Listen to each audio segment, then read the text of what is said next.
ओम नमो भगवते वासुदेवाय। ओम नमो भगवते वासुदेवाय।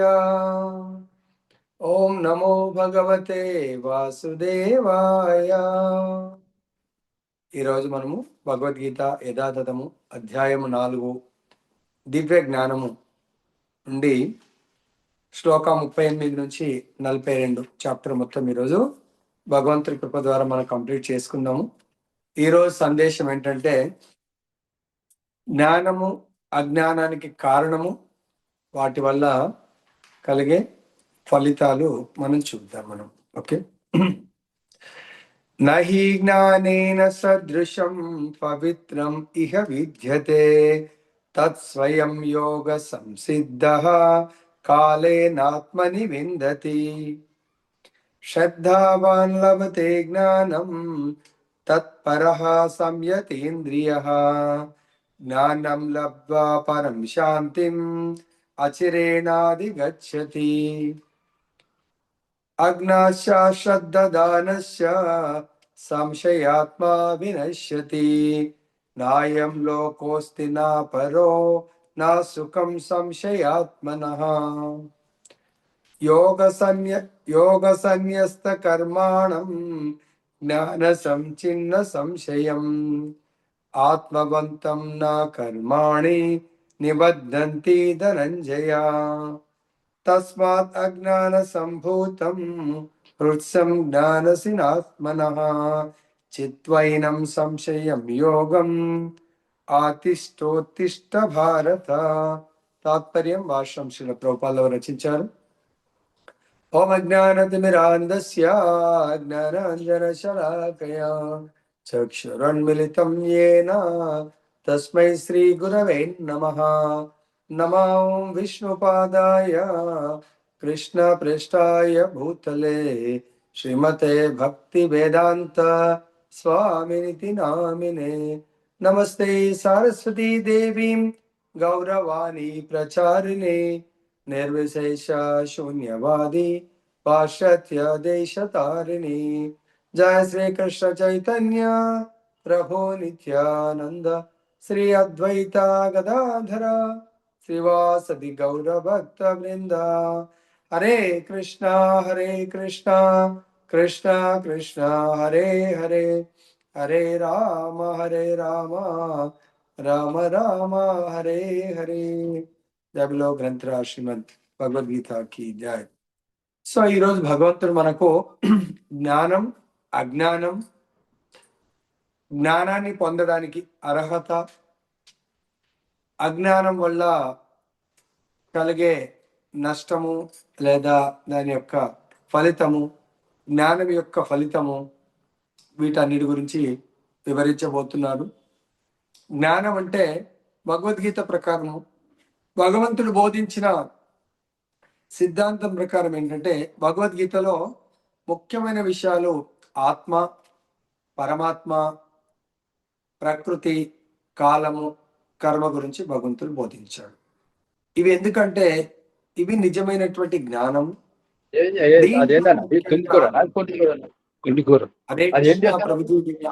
చేయండి.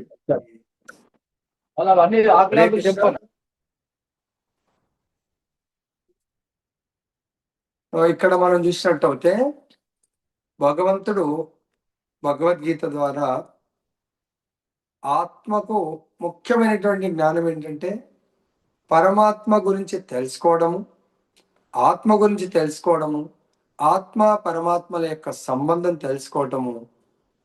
తను ప్రకృతిలో జీవిస్తున్నాడు, ప్రకృతితో తనకు ఉన్నటువంటి సంబంధము, మరి కాలము, ప్రతిదీ లైఫ్ స్పాన్ ఉంది, తన జీవితానికి కూడా లైఫ్ స్పాన్ ఉంది.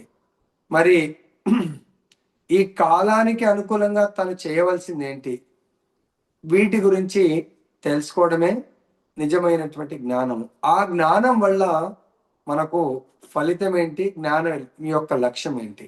అజ్ఞానం అంటే ఆత్మ పరమాత్మ గురించి ఏదైతే జ్ఞానము లేదో, దాని గురించి వివరించబడదో, బోధించబడదో, అది అజ్ఞానము. అంటే ఈ భౌతిక ప్రపంచంలో మనం చూస్తున్నటువంటి భౌతిక వస్తువులు, భౌతిక విషయాలు, తర్వాత మన దేహం కూడా భౌతికము. దీనికి సంబంధించినటువంటి ఇంద్రియాల సుఖాలు, వీటి గురించి అంటే కోర్స్ భౌతిక ప్రపంచంలో భౌతిక జ్ఞానం చాలా ఉంది. చాలా డిగ్రీస్, పీజీస్, పిహెచ్డీస్, వీటి వల్ల భౌతిక సుఖాలను మనం పొందగలుగుతాము. కానీ అవి ఈ దేహం నుంచి ఆత్మ ఒక్కసారి వెళ్ళిపోతే ఇంకా మనం దేహం దేనికి పనికి రాకుండా పోతుంది. మరి అటువంటి దేహాన్ని సుఖపెట్టేటువంటి జ్ఞానము ఏమవుతుంది? మనకు అజ్ఞానం కింద కౌంట్ అవుతుందని భగవంతుడు ఇక్కడ చెప్పడం జరుగుతుంది. మరి ఇటువంటి అజ్ఞానం మనకి ఏం కల్పిస్తుంది? అది బంధానికి కారణమవుతుంది. జ్ఞానం ముక్తికి కారణమవుతుంది. బంధం అంటే తిరిగి మళ్ళీ ఇటువంటి దేహాన్ని తీసుకునే అవకాశం ఉంటుంది. జ్ఞానం వల్ల, జ్ఞానం అంటే ఇక్కడ దివ్యమైనటువంటి జ్ఞానం వల్ల ముక్తి అంటే తిరిగి మనము ఈ భౌతిక ప్రపంచము, తాత్కాలికమైనటువంటి ప్రపంచము, తాత్కాలికమైనటువంటి దేహము మనది, దీంట్లో మళ్ళీ మనము తిరిగి ఇటువంటి దేహాన్ని పొందే అవకాశం ఉండదు. జ్ఞానం గురించి ఏం చెప్తున్నారంటే, జ్ఞానం ఏ విధంగా వస్తుంది?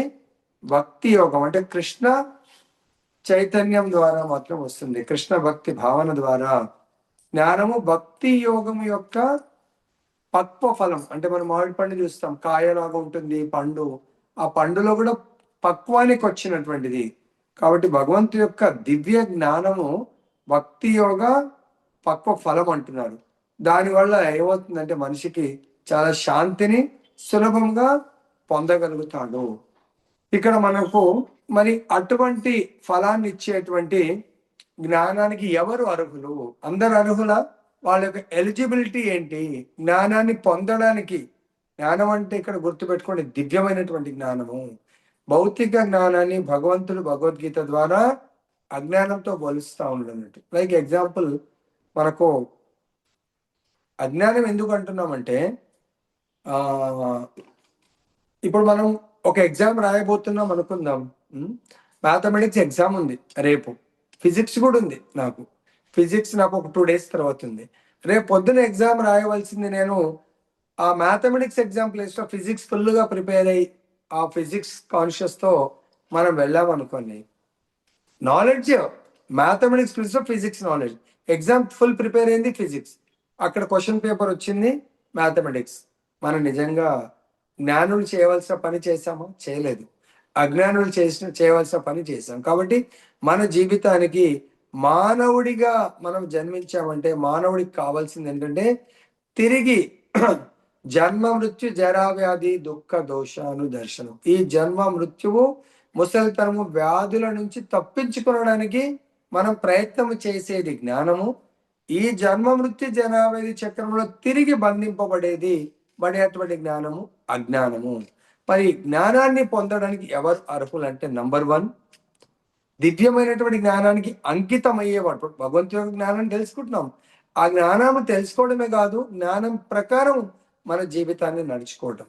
సో నెక్స్ట్ స్టెప్, జ్ఞానానికి అంకితమైన వాడు అంటే ఎవరు ఆ దివ్యమైనటువంటి జ్ఞానానికి అంకితమైనారు, ఎవరు కాలేదు అని మనం తెలుసుకోవడానికి దాని యొక్క లక్షణం ఏంటంటే, ఇంద్రియాలను భగవంతుడి యొక్క జ్ఞానం ద్వారా మన ఇంద్రియాలను నిగ్రహించుకోవాలా, విచ్చలవిడిగా వదిలేయకూడదు. ఇంద్రియాలు కోరిందాలా మనము తీర్చుకోవడానికి ప్రయత్నం చేయొద్దు. ఇంద్రియాలంటే మనకు 5 కర్మేంద్రియాలు, 5 జ్ఞానేంద్రియాలు, 1 మనస్సు. అంటే మనం చూస్తాం ఎగ్జాంపుల్, కళ్ళు, ముక్కు, నోరు, నాలుక, ఇవన్నీ కూడా వాటి కోరికలు, ఇష్టానుసారం కోరికలు కోరుతూ ఉంటాయి. ఇవి జ్ఞానేంద్రియాలు. కర్మేంద్రియాలు చేతులు, కాళ్ళు, ఇవన్నీ కూడా జెనిటల్స్, ఇవన్నీ కూడా మనకు కర్మలు చేస్తూ ఉంటాయి. దేని ప్రకారం? జ్ఞానేంద్రియాలు. మనసు వీటన్నిటికీ బాస్. మరి ఈ ఇంద్రియాలన్నింటినీ నిగ్రహించాలి. ఏది? దివ్యమైనటువంటి జ్ఞానాన్ని పొందాలి అనుకునేవాడు. అంటే నేను ఇంద్రియాలను నిగ్రహించాలనే శ్రద్ధ ఉండాలా, అప్పుడు అతను దివ్యమైనటువంటి జ్ఞానానికి అర్హుడవుతాడు. అప్పుడు ఆ విధంగా ఇంద్రియాలు నిగ్రహించి దివ్యమైన జ్ఞానాన్ని పొందడం దేని కొరకు ప్రభు? నాకేమొస్తుంది అంటే, ఎప్పుడైతే ఆ దివ్య జ్ఞానాన్ని స్లోగా తెలుసుకోవడం ప్రారంభిస్తామో మనకు ఆధ్యాత్మికమైనటువంటి శాంతిని పొందగలుగుతాము. మరి దివ్యమైనటువంటి జ్ఞానాన్ని పొందడానికి కొరకు మొదటి మెట్టు ఏంటంటే, మన లోపల అజ్ఞానం అనే అంధకారము లోపల నిండుగా ఉంది. దానికి భగవంతుడి యొక్క దివ్యమైనటువంటి జ్ఞాన జ్యోతి ద్వారా మొట్టమొదటిగా దాన్ని క్లీన్ చేయాలి. ఇప్పుడు మనకు సపోజ్ పెన్ డ్రైవ్ ఉంది. మనకు పెన్ డ్రైవ్లో మనం ఏదో కొత్తది ఈ లెక్చర్స్ కానీ ఇంకేదైనా మనకి ఇష్టమైంది దాంట్లో లోడ్ చేయాలంటే అది ఆల్రెడీ ఫుల్ ఉంది అనుకోండి, దాంట్లో మెమరీ ఫుల్ అని వస్తుంది. మన మొబైల్లో కూడా ఏదైనా కొత్త సాంగ్స్ ఏమైనా లోడ్ చేయాలా, ఈవెన్ మనం నంబర్స్ కూడా కొన్ని దాంట్లో సేవ్ చేయాలంటే మెమరీ ఫుల్ అని వస్తుంది. అప్పుడు ఏం చేస్తాం, మనకు అవసరం లేనివి డిలీట్ చేస్తాం. పెన్ డ్రైవ్లో డిలీట్ చేస్తాం, మొబైల్లో డిలీట్ చేస్తాం. డిలీట్ చేసిన తర్వాత అప్పుడు మనం కొత్త ఎక్కేయచ్చు. ఇక్కడ మన లోపల మనకు తెలియకుండా అనంత కాలం నుంచి ఎంతో మలినం మన హృదయంలో ప్రోగయింది. అన్లెస్ అంటిల్ ఆ మలినం వలనే మనము అజ్ఞానాన్ని జ్ఞానం అనుకుంటున్నాం, జ్ఞానాన్ని అజ్ఞానంగా భావిస్తున్నాం. భగవత్ చైతన్యం, కృష్ణ చైతన్యాన్ని మనకు అవసరం లేదనుకుంటున్నాము. భౌతిక చైతన్యం అంటే ఇంద్రియ తృప్తి కొరకు జీవించడమే నిజమైన జీవితం అనుకుంటున్నాము. ఆత్మతృప్తి కొరకు జీవించడాన్ని మనము పట్టించుకోవట్లేదు. కాబట్టి మనము ఈ నిజమైన జ్ఞానాన్ని పొందడానికి కొరకు చేయవలసింది, చైతన్య మహాప్రభు మన ఆచార్యులు ఏం చెప్తున్నారంటే, శ్రద్ధ ఉండాలా. దేని పట్ల? భక్తి యోగాన్ని మనం ప్రాక్టీస్ చేయడానికి కొరకు. భక్తి యోగ నిర్వహణలో మొట్టమొదటి మెట్టు ఏంటంటే, హరే కృష్ణ హరే కృష్ణ కృష్ణ కృష్ణ హరే హరే, హరే రామ రామ రామ హరే హరే. భగవంతుడి యొక్క ఈ నామము స్వయం చైతన్య మహాప్రభు కృష్ణ భగవానుడి యొక్క అవతారమైనటువంటి చైతన్య మహాప్రభు నిత్య నిరంతరము గోలోకంలో కీర్తన చేసేటువంటి ప్రేమ కీర్తన, ప్రేమ ధనాన్ని మనందరికీ సువర్ణ అవకాశం లాగా గోలోకేర ప్రేమధన హరినామ సంకీర్తన, ఇది ఎవరైతే ప్రాక్టీస్ చేస్తారో వాళ్ళకు చైతన్య మహాప్రభు తన శిక్షాష్టకంలో చెప్తున్నారు, చేతో దర్పణ మార్జనం భవ మహాదావాగ్ని నిర్వాపణం. సో మన హృదయ మాలిన్యాన్ని తొలగించుకోవడానికి ఈ హరినామ సంకీర్తన, హరినామ జపం చాలా బెస్ట్ ప్రాసెస్. కానీ దాని పట్ల, నామం పట్ల, భగవంతుడి పట్ల శ్రద్ధ ఉండాలి. శ్రద్ధ ఉండాలంటే మన ఇంద్రియ నిగ్రహము అనేది మనము కలగాలి. ఎప్పుడైతే మనం ఇంద్రియాలు నిగ్రహిస్తామో, ప్రభు ఇంద్రియ నిగ్రహానికి ఎగ్జాంపుల్, ఇప్పుడు అందరు ఈ సమయంలో టీవీ చూస్తుండొచ్చు, పేపర్ చదువుతుండొచ్చు, ఇంకేదో పని చేస్తుండొచ్చు. అంటే ఈ టీవీ చూడటం అంటే కళ్ళని టీవీలో ఎంగేజ్ చేస్తాము, చెవులను అది వినడంలో. కానీ ఇప్పుడు వీటిని నిగ్రహించాలంటే ఇప్పుడు కూడా చూస్తున్నాం, మన ఈ కళ్ళతో ఈ ప్రవచనాన్ని ఎవరైతే చెప్తున్నారో ఆ వక్తలను చూస్తున్నాము, ఆ వక్త నుంచి వచ్చేటువంటి భగవంతుడి యొక్క జ్ఞానాన్ని శ్రవణం చేస్తున్నాం. అర్థమైందా? దీని తర్వాత మనము దీని యొక్క ఫలితాలు ఎలా ఉంటాయి? మరి ఈ ఆధ్యాత్మికమైనటువంటి జ్ఞాన సముపార్జనకు పూర్వకాలం, ఒకసారి బుద్ధుడి యొక్క కాలంలో, బుద్ధుడు భిక్షాటన చేసుకుంటూ జీవించేవాడు. ఒక జమీందారు బుద్ధుడు వాళ్ళ యొక్క ఊరికి వచ్చాడని తెలిసి ఆయన బుద్ధుడికి దానం ఇవ్వాలని మంచి బంగారు పళ్ళెంలో ఆయన పండ్లు ఫలాలు ఇంకా ఆయన కావాల్సిన ఎన్నో దానం ఇద్దామని రెడీ ఉన్నాడు. అప్పుడు బుద్ధుడు అంటే ఎవరైనా ఆచార్యులు ఊరికే దానం తీసుకోరు, వాళ్ళకు ప్రతిఫలంగా జ్ఞానాన్ని ఇవ్వాలనుకుంటారు. కానీ ఇతను జమీందారు ఏంటంటే జ్ఞానం తీసుకోవడం కాదు, ఏదో ఆయన వల్ల ఆశీస్సులు పొందాలనుకుంటాడు. కానీ బుద్ధుడు ఏం చేస్తాడు, లేదు ఇలా కాదు, ఈయనకు మంచి జ్ఞానం ఇవ్వాలని ఆ భిక్ష అడిగే పాత్రలో ఆయన కొంచెం మట్టిని అలా బురద నీళ్ళని కొంచెం పోసుకొని భిక్షాందేహి అని వెళ్తాడు. అప్పుడంటే, లేదు స్వామీజీ, ఈ పాత్ర అంతా మురికిగా ఉంది, అది నేను కడిగేసి ఇస్తాను, సో ఫ్రెష్ పాత్రలో మీరు దానం తీసుకోండి అంటే, అప్పుడు బుద్ధుడు అంటాడు, ఓకే, ఈ పాత్ర బాగాలేదు, కడిగేసి మీరు దానం ఇస్తా అంటారు, మరి ప్రతిఫలముగా నేను దివ్యమైనటువంటి జ్ఞానం ఇవ్వాలనుకుంటాను, మీరు మరి మీ హృదయం అనే పాత్రని మలినంతో కూడుకునింది, దాన్ని మొత్తం క్లీన్ చెయ్యండి, అప్పుడు నేను దీన్ని దానాన్ని స్వీకరిస్తాను, ప్రతిఫలంగా మీకు దివ్యమైనటువంటి జ్ఞానాన్ని నేను ప్రసాదిస్తాను అని చెప్తారు. అప్పుడు ఆయనకు మనసు వెలిగింది అన్నట్టు, మైండ్ వెలిగి అప్పుడు, ఓకే గురువు గారు, నా లోపల అప్పటి వరకు ఉన్నటువంటి అజ్ఞానాన్నే జ్ఞానం అనుకున్నాను, దాన్ని తొలగించుకొని మీరు చెప్పే జ్ఞానాన్ని నేను పాటించడానికి ప్రయత్నం చేస్తాను. సో ఇక్కడ భగవంతుడు చెప్తున్నారు, ఈ భగవద్గీత భాగవతం అనే జ్ఞానాన్ని ఎవరైతే ప్రాక్టీస్ చేయాలనుకుంటారో వాళ్ళకి కలిగే ఫలితం అంటే ఈ భక్తి యోగంలో ఎవరైతే కర్మలు చేస్తారో వాళ్ళు భగవంతుడి యొక్క కృపకు పాత్రులు అవుతారు. ఎలా కృపకు పాత్రులు అయ్యారని తెలుస్తుంది? వాళ్ళు తను చేసే కర్మ ఫలాల ద్వారా బంధింపబడరు. కర్మ ఫలాల ద్వారా వాళ్ళు విముక్తులు అవుతారు కానీ బంధింపబడరు. ఎందుకు? వాళ్ళు చేసే ప్రతి కర్మ భగవంతుడి కొరకు ఉంటుంది, భగవత్ ప్రీత్యర్థం ఉంటుంది, వాళ్ళ ఇంద్రియ ప్రీత్యర్థం ఉండదు. ఇది దేని వల్ల చేయగలుగుతున్నారు? భగవంతుడి యొక్క దివ్యమైనటువంటి జ్ఞానం వల్ల వాళ్ళ లోపల అంతకాలం ఉన్నటువంటి సందేహాలన్నిటి కూడా నివృత్తి చేసుకున్నారు. సపోజ్ సందేహాలు అంటే ఎగ్జాంపుల్, నేను భుజించేది నా ఇష్టమున్న భోజనం చేయొచ్చు కదా, ఇంకా మధ్యలో ఎందుకు? భగవంతుడు 3.13 చెప్తారు, యజ్ఞశిష్టాసినస్సంతో ముచ్యంతే సర్వ కిల్ విషయ భుంజతే తే త్వగం పాప ఏ పచంత్యాత్మ కారణ భోజనం. భగవంతుడు ఏమన్నాడు? దివ్యమైనటువంటి జ్ఞానం ప్రకారము మీరు భుజించే ప్రతిది కూడా నాకు సమర్పించి భోజనం చేయండి. మీరు అలా చేయకుండా మీ ఇష్టానుసారం భుజిస్తే పాపాలను భుజిస్తారు. ఇది దివ్యమైనటువంటి జ్ఞానానికి ఒక ఎగ్జాంపుల్. మరి మనం పాపాలను భుజించాలంటే మన ఇష్టం ఉన్నట్టుగా తినొచ్చు. లేదు నేను పాపాలను భుజించకూడదు, దాని నుంచి రక్షింపబడాలంటే భగవంతుడు చెప్పిన విధంగా మనం నడుచుకోవాలి. మరి ఈ సందేహాలన్నీ కూడా భగవంతుడి యొక్క దివ్యమైనటువంటి జ్ఞానము భగవద్గీత ద్వారా మన సందేహ నివృత్తి కలుగుతుంది. సో ఈ విధంగా జ్ఞాన మార్గంలో నడిచే వాళ్ళు బంధ విముక్తులవుతారు, ముక్తిని పొందగలుగుతారు, కర్మ బంధనానికి అతీతుడవుతాడు. అదే ఒకవేళ అజ్ఞాని భౌతిక సుఖాలే నిజమైనటువంటి జీవితము, భౌతిక సుఖాల కొరకే జీవించాలి, తర్వాత భౌతిక జ్ఞానమే నిజమైన జ్ఞానము, ఆధ్యాత్మిక జ్ఞానం అంటే భగవద్గీత, భాగవతము, వేదాలు, పురాణాలు ఇవి చదవాల్సిన అవసరం లేదు అనుకునే వాళ్లకు ఏం జరుగుతుందో చూడండి. శాస్త్రాలను శంకించే అజ్ఞానులు, శ్రద్ధావిహీనులు భగవద్భావనను పొందలేక పతనం చెందుతారు. మనందరము ఈ ఆత్మ స్వరూపము, మనందరి యొక్క లక్ష్యము భగవత్ ప్రాప్తి, భగవత్ లోకానికి చేరుకోవడము. కానీ ఈ సంశయ ఆత్మలో ఈ లోకంలో కానీ పరలోకంలో కానీ సుఖాన్ని అనుభవించలేరు. ఎందుకు? వాళ్ళు ఎప్పుడు కూడా భౌతిక కర్మలు, ఇది చేస్తే ఏమవుతుందో, అది చేస్తే ఏమవుతుందని వాళ్ళు సందిగ్ధంలో ఉంటారు. కానీ ఇక్కడ మనకి ఏం చెప్తున్నారంటే, ఎవరైతే ఈ అజ్ఞానులని పలానా వాడు అజ్ఞాని ఎలా గుర్తించవచ్చు? శాస్త్రాల పట్ల విశ్వాసం ఉండదు, శాస్త్రాలను బోధించేటువంటి ఆచార్యుల పట్ల విశ్వాసం ఉండదు, శాస్త్రాల యొక్క పరమ లక్ష్యము భగవంతుడు, కృష్ణ భగవానుడు లేదా విష్ణువు, వారి పట్ల విశ్వాసం ఉండదు, వారిని ఆరాధించరు, ఆచార్యులను రెస్పెక్ట్ చేయరు.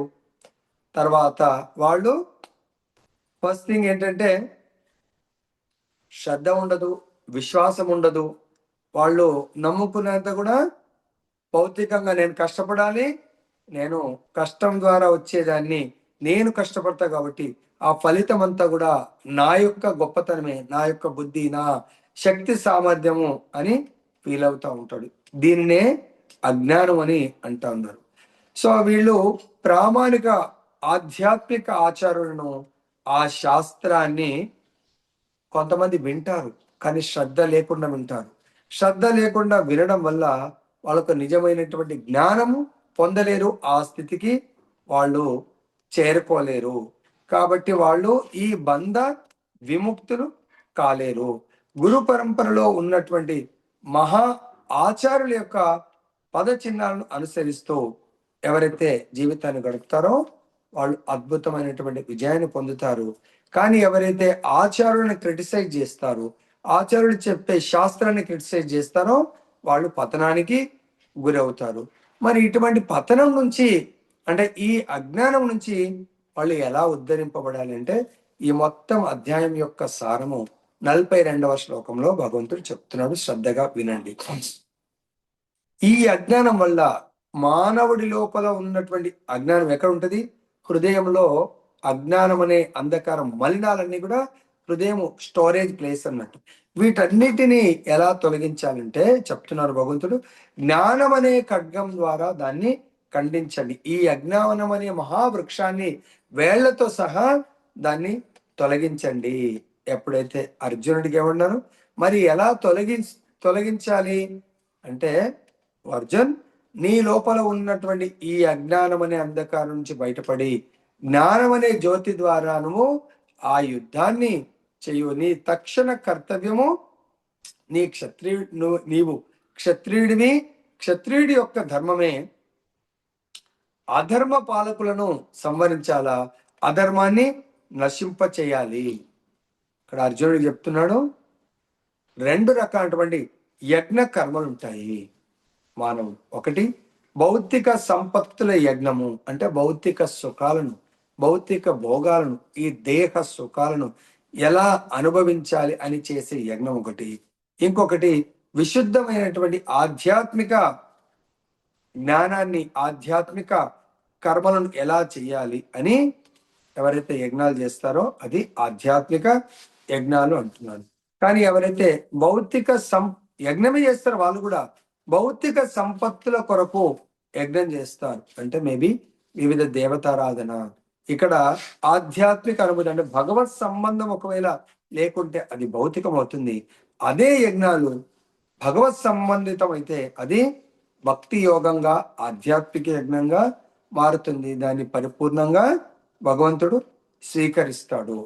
తర్వాత ఇంకా ఆధ్యాత్మిక కార్యాలను కూడా తీసుకుంటే అవి 2గా విభజింపడం జరిగింది. అవి ఆధ్యాత్మిక జ్ఞానాన్ని మనము చాలా సులభంగా అర్థం ఎవరు చేసుకోగలుగుతారంటే, ప్రామాణికమైనటువంటి ఆధ్యాత్మిక ఆచారాలను ఎవరైతే ఆశ్రయిస్తారో వాళ్ళు ఈ యొక్క దివ్యమైనటువంటి జ్ఞానాన్ని సులభంగా అర్థం చేసుకోగలుగుతారు. అర్థం చేసుకోవడమే కాకుండా వాళ్ళు ఆచరించగలుగుతారు. దీంట్లో భగవంతుడు ఏం చెప్తున్నాడంటే, ఈ భగవంతుని యొక్క దివ్యమైనటువంటి కార్యాలు స్వయంగా భగవంతుని చేతనే చర్చింపడం జరిగింది. అంటే భగవద్గీత ద్వారా మనకు ఈ ఉత్తమమైనటువంటి జ్ఞానాన్ని ప్రసాదించడం జరిగింది. శ్రద్ధావంతుడు వీటిని చక్కగా అర్థం చేసుకొని అమలు పరుస్తాడు. దీనికి పూర్వము ఒక కలియుగంలోనే ఒక బంగారు నగలు చేసేటువంటి వ్యక్తి ఎవరు ఏ విధంగా అర్థం చేసుకోగలుగుతారో, నిజంగా దీన్ని శ్రద్ధగా వింటున్నారా లేదా అని మనం తెలుసుకోవడానికి ఆ బంగారు నగలు చేసేటువంటి ఆ శిల్పి వచ్చి రాజా విక్రమాదిత్యుడి దగ్గరకు వచ్చి, నేను 3 బంగారు విగ్రహాలు, వ్యక్తుల విగ్రహాలు చేశానండి. సో వీటి యొక్క గొప్పతనాన్ని మీ రాజ్యంలో ఎవరైనా గుర్తించగలుగుతారా అని జ్ఞానానికి టెస్ట్ అన్నట్లు. అంటే అది మనం అనుకోవచ్చు చూడ్డానికి భౌతికము అజ్ఞానంలో కనిపిస్తుంది, కానీ దాంట్లో జ్ఞానం, అజ్ఞానానికి తేడా ఎలా ఉంటుందని తెలుసుకోవచ్చు. సో బంగారు నగలు చేయటం ఏంటంటే మీరే అన్నారు కదా, భౌతికం కదా. అది ఒక జ్ఞానం యొక్క మనకు లక్షణాలను తెలియపరుస్తుంది అన్నట్టు. అంటే చాలా మంది వస్తారు, సేమ్ ఉంటుంది యాజ్ ఇట్ ఈస్ గా, ఏమీ తేడా లేదు, వెయిట్ లో తేడా లేదు, రూపంలో తేడా లేదు. లాస్ట్కి ఏంటండి, మీ రాజ్యంలో ఎవరు లేరా గుర్తుపట్టే వాళ్ళంటే ఒక్కతను మాత్రం నేను ట్రై చేస్తాను. ఆయన ఎవరంటే కబీర్ దాస్. 3 చూస్తాడు. ఇంత ఖచ్చితంగా చెప్తున్నాడంటే మొత్తం ఇంద్రియాలు అన్నాం కదా, ప్రతి ఇంద్రియం చూసుకుంటూ వస్తాడు. కళ్ళు సేమ్ ఉన్నాయి, ముక్కు సేమ్ ఉంది, నోరు సేమ్ ఉంది, చెవులు చూస్తాడు అన్నట్టు. ఆయన చెవులు చూసినప్పుడు ఒక విగ్రహాన్ని తీసుకుంటాడు. ఓకే, ఇక్కడ ఈ చెవు చూస్తాడు, హోల్ ఉంది, ఈ చెవు చూస్తాడు, హోల్ ఉంది, ఓ పక్కన పెడతాడు. ఇంకొక విగ్రహాన్ని తీసుకుంటాడు, రైట్, హోల్ ఉంది, ఆ విగ్రహానికి నోటి నుంచి హోల్ ఉంది. అంటే అర్థమైంది ఆయనకు, ఈ బొమ్మలు భౌతికం కాదు, ఆధ్యాత్మికము. ఆధ్యాత్మిక జ్ఞాన సందేశాన్ని తెలియపరిచే ఉంది. ఇంకొక విగ్రహం చూస్తాడు, ఇక్కడ హోల్ ఉంది, చెవుల నుంచి లేదు, నోటి నుంచి లేదు, దానికి ఓకే, అద్భుతం. ఇప్పుడు తేడా ఉంది ఏంటంటే ఈ బొమ్మ ఏది విన్నా ఇలా వినటము, డైరెక్ట్ ఇలా వెళ్ళిపోవటమే. మనం అప్పుడప్పుడు ట్యాంక్లో నీళ్ళు నింపుతా ఉంటాము, ట్యాప్ ఓపెన్ అయింది అనుకోని అలా నీళ్లు వెళ్ళిపోతూనే ఉంటాయి డైరెక్ట్. వీడి లాభం లేదండి, వీడికి విలువ ఆయన అడుగుతాడు, వీటిని అర్థం చేసుకుని వెల కట్టాలా, ఈ బొమ్మలకు వెల కట్టాలా అంటాడు. మీ దగ్గర అంత గొప్ప వాళ్ళు ఎవరన్నా నగీషులు ఉన్నారంటే ఎవరు రారు, ఇతరు మాత్రం వస్తాడు. ఈ రైట్ చెవికి హోల్ ఉండి లెఫ్ట్ కు హోల్ ఉంది కదా, ఈ బొమ్మ యొక్క విలువ 2 రూపాయలు మాత్రమే పక్కన పెడతాడు. తర్వాత ఇంకొక బొమ్మకు ఇక్కడ హోల్ ఉంది నోటికి, ఈ బొమ్మకు 1000 బంగారు నాణాల విలువ ఉంది అంట. మూడవ బొమ్మ ఇక్కడ హోల్ ఉంది, అసలు చెవికి నోటికి హోల్ లేదు, లోపలికి వెళ్ళిపోతుంది. ఈ బొమ్మకు వెల కట్టలేము. ఎందుకంటే అంటే ఈ బొమ్మ విన్న ప్రతిదీ తన యొక్క మనసు ఆ హృదయంలోకి తీసుకొని దాన్ని అర్థం చేసుకొని ఆచరణాత్మకమైనటువంటి బొమ్మ యొక్క సందేశాన్ని ఇస్తుంది. మనందరం కూడా ఇక్కడ చాలా అద్భుతంగా భగవంతుడు లాస్ట్ యజ్ఞాల గురించి చెప్తా ఉన్నాడు. వివిధ రకాలైనటువంటి దేవతా యజ్ఞాలు, పరబ్రహ్మ యజ్ఞము మరియు బ్రహ్మచర్యంలో, గృహస్థ జీవనంలో, ఇంద్రియ నిగ్రహంలో, యోగ సాధనలో, తపస్సులో, భౌతిక సంపత్తుల త్యాగంలో, వేదాధ్యయనంలో, వర్ణాశ్రమ పద్ధతిలో నెలకొనడం అనే యజ్ఞం ద్వారా కృష్ణ భక్తి భావన జాగృతం అవుతుంది. కృష్ణ భక్తి భావన చేసే కర్మలు, జ్ఞానం వింటున్నాం, ఏం చేయాలన్నాం? మొట్టమొదటిగా హరే కృష్ణ మంత్రం జపించాలన్నాం. తర్వాత భగవంతుడి యొక్క సంకీర్తన యజ్ఞం చేయాలంటున్నాం. శ్రద్ధతో భగవంతుడి యొక్క ప్రతిరోజు కథామృతాన్ని శ్రవణం చేయాలంటున్నాం. ఈ విధంగా మనకు భగవంతుడు ఈ యజ్ఞాలన్నీ కూడా, గృహస్థులు రకరకాలైనటువంటి యజ్ఞాలు ఉన్నాయి. తర్వాత వర్ణ, ఆశ్రమం. వర్ణాలు 4 ఏంటవి? బ్రాహ్మణ, క్షత్రియ, వైశ్య, శూద్ర. బ్రాహ్మణుడు భగవంతుడు బ్రహ్మ జానాతీతి బ్రాహ్మణ, భగవంతు యొక్క జ్ఞానాన్ని పరంపరలో వచ్చినటువంటి ఆచారుల ద్వారా వాళ్ళు అందుగురించి పూర్వకాలం గురుకులాలకు వెళ్ళి బ్రాహ్మణులు భగవద్ జ్ఞానాన్ని పొంది తర్వాత వాళ్ళ శిష్యులందరికీ అందించేవాళ్ళు, రాజులకు వాళ్ళు బోధన చేసేవాళ్ళు ఏ విధంగా ఈ యొక్క భగవంతుడి జ్ఞానం ప్రకారము, శాస్త్రం ప్రకారం పరిపాలన చేయాలి అనేది. తర్వాత క్షత్రియులు ప్రజలను ధర్మ పాలనలో నడిపిస్తూ పరిపాలన చేయాలి. ధర్మం కొరకు వాళ్ళందరినీ కూడా భగవద్ధామం ఏ విధంగా పంపించాలి, భగవంతుని ఏ విధంగా సంతృప్తి పరచాలి, దాని కొరకే వాళ్ళు యజ్ఞయాగాలు నిర్వహించేవాళ్ళు. వైశ్యులు కృషి, గోరక్ష, వాణిజ్యం. వైశ్యుల యొక్క ముఖ్య ధర్మము వ్యవసాయము, గో సంరక్షణ, వ్యాపారం చేయాలి. ఇది వర్ణాశ్రమ పద్ధతి. శూద్రులు ఈ 3 వర్ణాలకు తమ శాయశక్తుగా సేవ చేయాలి. తర్వాత ఆశ్రమం, బ్రహ్మచర్యం. బ్రహ్మచర్యంలో వాళ్ళు చాలా తపస్సు చేయాలి. తపస్సు చేస్తూ అంటే భగవంతుడి యొక్క శాస్త్ర పఠనం చేసి దాని ప్రకారము వాళ్ళు 4 నియమాలను శక్తిగా పాటిస్తూ, బ్రహ్మచర్యాన్ని పాటిస్తూ తర్వాత వేద జ్ఞానాన్ని పొంది తన జీవితాన్ని సఫలీకృతం చేసుకోవాలి. ఐదర్ బ్రహ్మచర్యంలో కంటిన్యూ అవ్వచ్చు, లేదా గృహస్థ ఆశ్రమాన్ని స్వీకరించాలి. గృహమేధులు కాకూడదు. గృహస్థాశ్రమం అంటే భగవంతుడు సెంటర్ ఆఫ్ అట్రాక్షన్ ఉంటూ వాళ్ళ జీవితాన్ని గడపడము. తర్వాత వానప్రస్థం. గృహస్థ తర్వాత 3వ ఆశ్రమము సంపూర్ణంగా ఇంకా భౌతికమైనటువంటి విషయ వాంఛల నుంచి కొద్దిగా దూరం వెళ్ళిపోయి సంపూర్ణంగా భగవంతుడి పట్ల శ్రద్ధతో భగవంతుడి యొక్క సేవలు చేసుకుంటూ గడపటం. తర్వాత సన్యాసము, సంపూర్ణంగా ఈ భౌతిక ప్రపంచాన్ని త్యజించి వాళ్ళు కేవలము సంపూర్ణంగా భగవంతుడి పట్ల భారమేసి జీవించడం. ఈ విధంగా ఎవరైతే ఇవన్నీ యజ్ఞాలుగానే తెలియబడుతూ సక్రమమైన కర్మపై ఆధారపడి ఉంటాయి. కానీ ఈ కర్మలన్నింటిలోనూ ఆత్మానుభూతియే అత్యంత ముఖ్యమైన అంశం. ఇవన్నీ కర్మలు ఉన్నాయి. దీంట్లో ఒకవేళ కొంతమంది యజ్ఞాలు చేస్తారు, ఏదో మొక్కుబడిగా చేస్తారు అనుకోని, ఆత్మానుభూతి, భగవత్ సంతృప్తి, ఆత్మ యొక్క ధర్మం భగవంతుని సేవించాలి అనే దానిపైన ఆధారపడకుంటే అవి వృధా అవుతాయి. కానీ ఎవరైతే ఈ కర్మలన్నింటిలో ఆత్మానుభూతి ముఖ్యమైన అంశం అనుకుంటారో, అలా అనుకొని అంటే భగవద్గీత ద్వారా జ్ఞానాన్ని పొంది ఆ భగవద్గీత ప్రకారమే జీవితాన్ని సాగిస్తుంటే అటువంటి వాళ్ళను భగవద్గీతకు నిజమైన శిష్యుడు అంటే భగవద్గీతను బోధించేటువంటి వారికి నిజమైన శిష్యుడు అవుతాడు. లేదంటే నామమాత్రము శిష్యుడు అవుతాడు. అటువంటి శిష్యరికంతో ఎటువంటి లాభం లేదు. ఏమంటారు ఇక్కడ? శ్రీకృష్ణుని ప్రామాణికతను సంశయించేవాడు పతనము చెందుతాడు.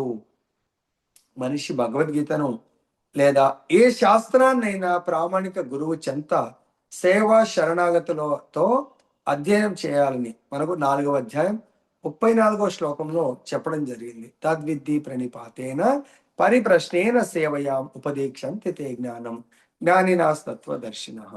ఒక గురువు దగ్గర ప్రామాణికమైనటువంటి శాస్త్రాన్ని ఆయన దగ్గర వినయ విధేయతలతో సేవించి ఉత్తమమైనటువంటి ఆధ్యాత్మిక ప్రశ్నల ద్వారా జ్ఞానాన్ని పొందాలి అని మనకు బోధించడం జరిగింది ఆల్రెడీ. సో ఈ జ్ఞానం ఎలా ప్రారంభించారు అనేది మనకు మళ్ళీ రివిజన్ చేస్తూ, కోట్లాది సంవత్సరాల కింద మొట్టమొదటిగా భగవంతుడు సూర్యదేవుడికి, సూర్యుడు తన కుమారుడైనటువంటి మనువుకు, మనువు కుమారుడైనటువంటి ఇక్ష్వాకుకు బోధించడం జరిగింది. కాబట్టి ఈ భగవద్గీత అనే జ్ఞానము చాలా పరమ ప్రామాణికమైనటువంటిది. ఈ జ్ఞానం పట్ల మనకు చాలా శ్రద్ధ ఆసక్తులతో మనందరం కూడా నేర్చుకోవాలి. దీంట్లో కూడా కొంతమంది స్వార్థపరులు కూడా వస్తారు. ఆ స్వార్థపరులు ఏంటంటే, ఈ జ్ఞానం ద్వారా నేను ఎలా భౌతిక సుఖాలను, నేమ్ ఫేమ్ ని ఎలా పొందాలి అని అనుకొని మనతో పాటు సాంగత్యం చేస్తారు. కానీ అటువంటి వాళ్ళ పట్ల చాలా సావధానులై ఉండండి. వాళ్ళు మనకు ఈ భక్తి మార్గంలో ప్రయాణించినట్టు అనిపిస్తుంది, కానీ వాళ్ళు మనని మోసం చేస్తూ భౌతిక సుఖాలు, భౌతికమైన నేమ్ ఫేమ్ గురించి ప్రయాణం చేస్తూ ఉంటారు. వాళ్ళతో సావధానంగా ఉండండి. కాబట్టి భగవంతుడు నిశ్చయంగా పరమ పురుషుడు. భగవంతుడి కర్మలు మనకు 4వ అధ్యాయము 9వ శ్లోకంలో జన్మ కర్మ చమే దివ్యం ఏవం యో వేత్తి తత్వతః త్యక్వా దేహం పునర్జన్మ నైతి మామేతి. సో అర్జున, ఎవరైతే నా జన్మ నా కర్మను తెలుసుకుంటారో అర్జున, వాళ్ళు ముక్త పురుషులు అవుతారు, తిరిగి మళ్ళీ జన్మించరు. కాబట్టి భగవంతుడు మనకు ముఖ్యంగా ఈ దివ్యమైనటువంటి జ్ఞానం ద్వారా మనకు ఈ భౌతిక ప్రపంచం నుంచి ముక్తిని ప్రసాదించడానికి కొరకే బోధిస్తున్నారు. ముక్తి అంటే భౌతిక కర్మల నుంచి అనాసక్తి, ఆధ్యాత్మిక కర్మల పట్ల ఆసక్తి. అంటే భగవంతుడి పట్ల అత్యంతమైనటువంటి ఆసక్తి, అంటే సహజ స్థితి. ఆత్మ భగవంతుడి అంశ. ఆత్మ ఎప్పుడూ భగవంతుడి యొక్క సేవకుడిగా ఉంటాడు, సేవకురాలుగా ఉంటారు. ఆ స్థితికి ప్రమోట్ చేయడానికి కొరకే భగవద్గీత, భాగవతాన్ని భగవంతుడు మనకు బోధించడం జరిగింది. ఈ అధ్యాయం ద్వారా నెక్స్ట్ అధ్యాయంలో మనము ఎలా ఈ దేహముతో కర్మలు, దివ్య జ్ఞానంతో కూడుకున్నటువంటి కర్మలు చెయ్యాలి అనేది నెక్స్ట్ అధ్యాయంలో, 5వ అధ్యాయంలో మనం నేర్చుకోబోతున్నాం. కాబట్టి ఈ అధ్యాయం చక్కగా ఎవరికి అయితే అర్థమవుతుందో, కర్మయోగము కృష్ణ భక్తి భావనలో కర్మలు చెయ్యాలి. దానివల్ల మనం పరమ శాంతిని, సుఖాన్ని పొందబోతున్నాము. గ్రంథరాజ్ శ్రీమద్ భగవద్గీతకి జయ. హరే కృష్ణ కృష్ణ కృష్ణ హరే హరే, హరే రామ రామ రామ హరే హరే. కృష్ణ.